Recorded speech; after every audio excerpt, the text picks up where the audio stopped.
here in Paris, this major summit looking for a new global financing pact wraps up. I am joined by the Director General of the World Trade Organization, Dr. Ngozi Okonjo-Iweala. Thank you so much for joining us, Dr. Ngozi. First of all, I'd like to get your reaction, please, to this summit. In concrete terms, has enough been achieved, do you think?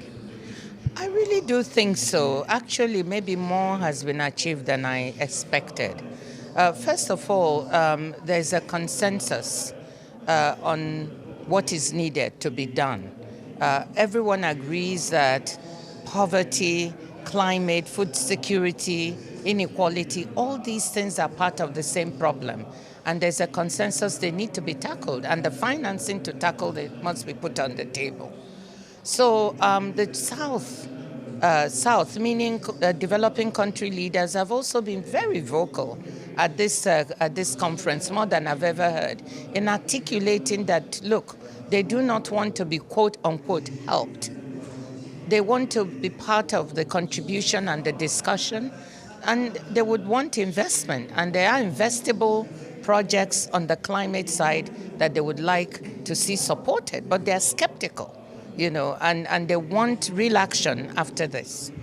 And from your point of view, you're the head of the World Trade Organization.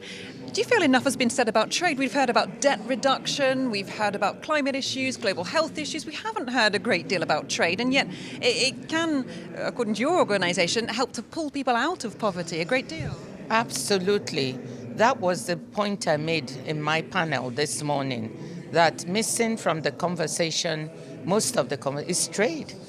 All of the financing can come, but if trade policies are not right, you're not going to get the impact you want. You're not going to get to net zero by 2050.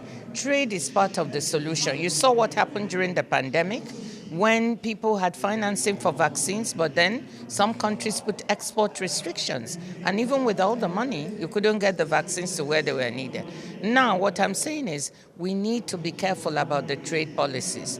Trade can help make sure that we get to net zero by making technologies cheaper, helping to disseminate those technologies.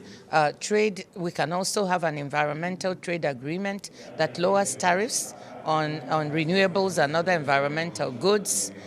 We can also look at subsidies.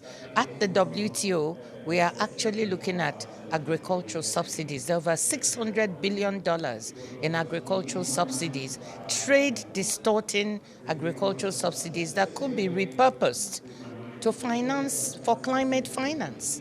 So why don't we look at that? There are over $500 billion in fossil fuel subsidies, and we have another group of members looking at this. That could also be repurposed for climate finance. We're looking for $2.4 trillion. Already, if we did something with those two numbers, we would be over $1 trillion that could be redirected to climate finance. So at the WTO, we feel trade is fully a part of the solution.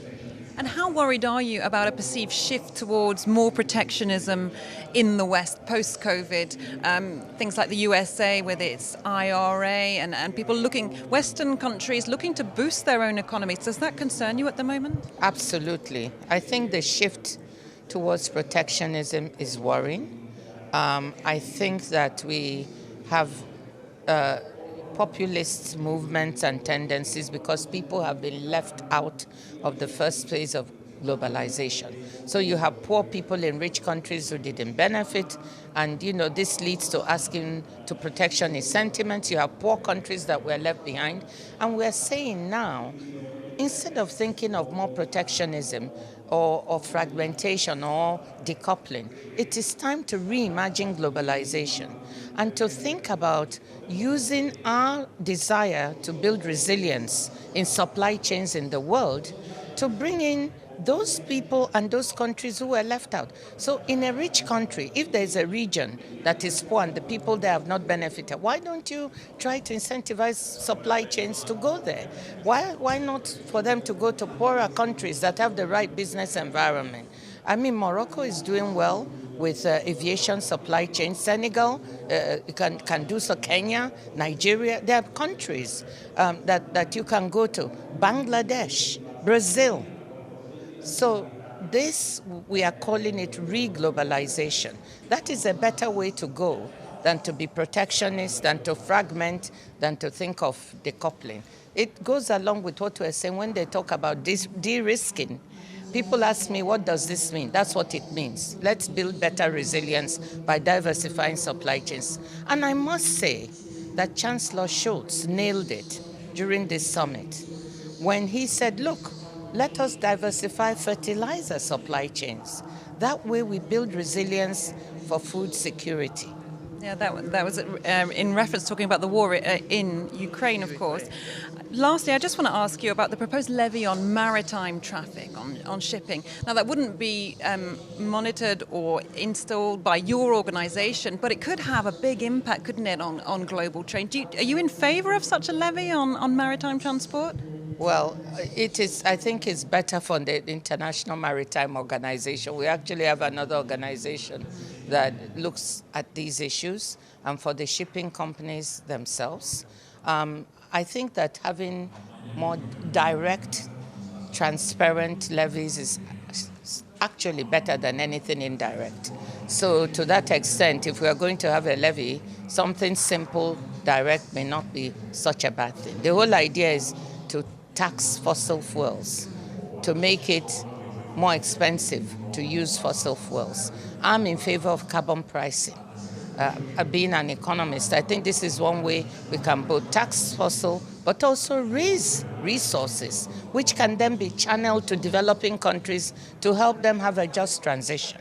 So if those monies are levied in a transparent, direct way, and they are channeled to help developing countries be able to transit, then that helps with the just transition and climate finance.